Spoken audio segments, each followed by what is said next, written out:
या देवी सर्वभूतेषु शक्तिरूपेण संस्थिता नमस्तस्यै नमस्तस्यै नमस्तस्यै नमो नमः।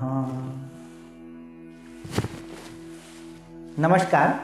आज के इस वीडियो में हम लोग तांत्रिक प्रयोग और उनके निवारण के उपाय इस विषय पर चर्चा करेंगे। इससे पहले कि हम लोग चर्चा को आगे बढ़ाएं, हम यह देखेंगे कि तांत्रिक प्रयोग हैं क्या, और वस्तुतः तांत्रिक प्रयोग नाम की कोई चीज होती भी है कि यह केवल मन का वहम मात्र है।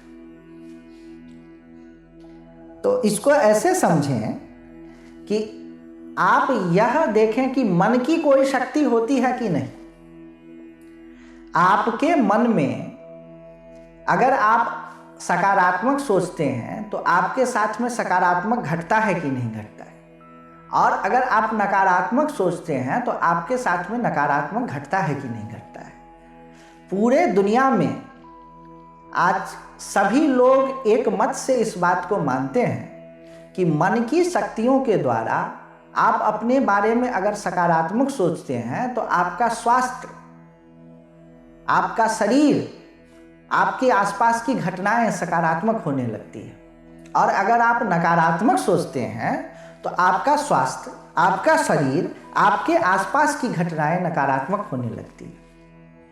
तो जब आपके मन के द्वारा सोचे हुए विचार का असर आपके शरीर पर और आपसे जुड़ी हुई घटनाओं पर पड़ती है, और आपके नकारात्मक विचार का असर आपके शरीर और आपसे जुड़ी हुई घटनाओं पर नकारात्मक पड़ती है, तो क्या आपके द्वारा सोचे हुए सकारात्मक विचार और नकारात्मक विचार का असर दूसरे व्यक्ति के शरीर और उससे जुड़ी हुई घटनाओं पर नहीं पड़ेगी क्या? अगर आपका सकारात्मक सोच आपके लिए पॉजिटिव रिजल्ट दे रहा है तो आपका सकारात्मक सोच दूसरे के लिए भी पॉजिटिव रिजल्ट दे सकता है, और अगर आपका नकारात्मक सोच आपको नकारात्मक रिजल्ट दे रहा है तो वह दूसरे के लिए भी नकारात्मक रिजल्ट दे सकता है। इस बात को, यह जो मन की शक्ति है उसी का एक एक्सटेंशन है, उसी का ही एक बृहत रूप है, उसी का ही एक व्यापक रूप है जिसको कहते हैं तांत्रिक प्रयोग। अब तांत्रिक प्रयोगों में क्या होता है कि आप जो प्रयोग करता है, जो प्रयोग करने वाला है, वह अपने मन की शक्तियों को विभिन्न उपायों से बढ़ाता है। तंत्र का मतलब होता है सिस्टम, उपाय।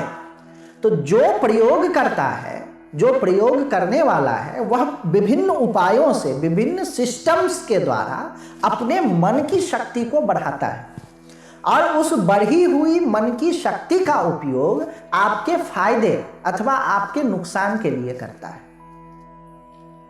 और तांत्रिक प्रयोग जितने भी होते हैं, यह सभी शुद्ध मन के संकल्प के द्वारा ही नहीं, बल्कि मन की संकल्प की शक्ति को बढ़ाने के लिए किए गए कुछ कुछ उपाय, जैसे मंत्र जाप अथवा कुछ कर्मकांड आदि के द्वारा मन की शक्ति को बढ़ाई जाती है, और उस बढ़ी हुई शक्ति का उपयोग किसी के फायदे अथवा नुकसान के लिए किया जाता है। अब आप कहेंगे कि इसके द्वारा क्या क्या हो सकता है, तो यह निर्भर करता है प्रयोगकर्ता के ऊपर में कि उसने अपने मन की शक्तियों को कितना बढ़ाया है और किन उपायों से बढ़ाया है, और उन बढ़ी हुई शक्तियों का उपयोग करके वह किस पर प्रयोग कर रहा है। अगर जो प्रयोग कर रहा है उसके मन की शक्ति जिस पर प्रयोग कर रहा है उसके मन की शक्ति से कमजोर हुआ तो कुछ प्रभाव नहीं होगा, और अगर जो प्रयोग कर रहा है उसके मन की शक्ति जिस पर प्रयोग कर रहा है उसके मन की शक्ति से अधिक हुआ तो अगले पर काफी प्रभाव पड़ेगा।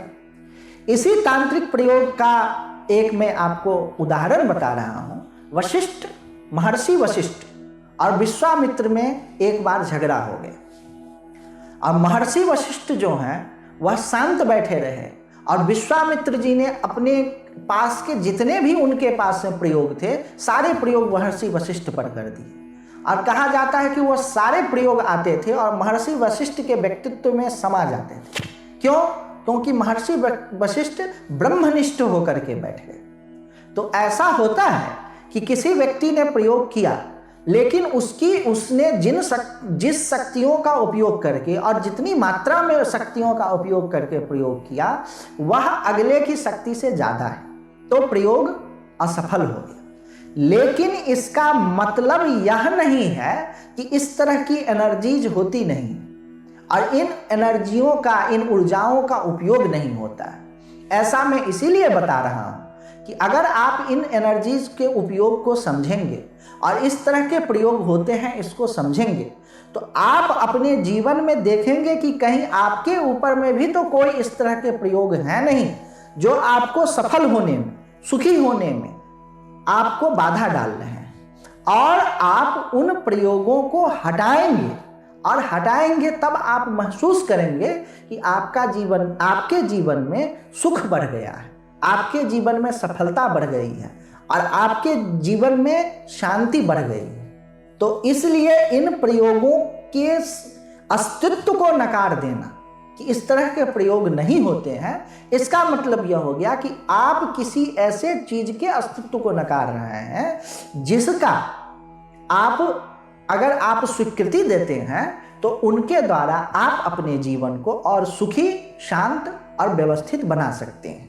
अगर आप इन प्रयोगों के अस्तित्व को मानेंगे तो आप अपने जीवन में जो आपके ऊपर में या आपके आसपास के जो लोग हैं उनके ऊपर में जो प्रयोग आदि हो उसको आप हटाने का प्रयास करेंगे और उसके हटाने के बाद आप एक अलग ही तरह की रिलीफ महसूस करेंगे। इस तरह से हमने आज चर्चा की कि तांत्रिक प्रयोग क्या होते हैं।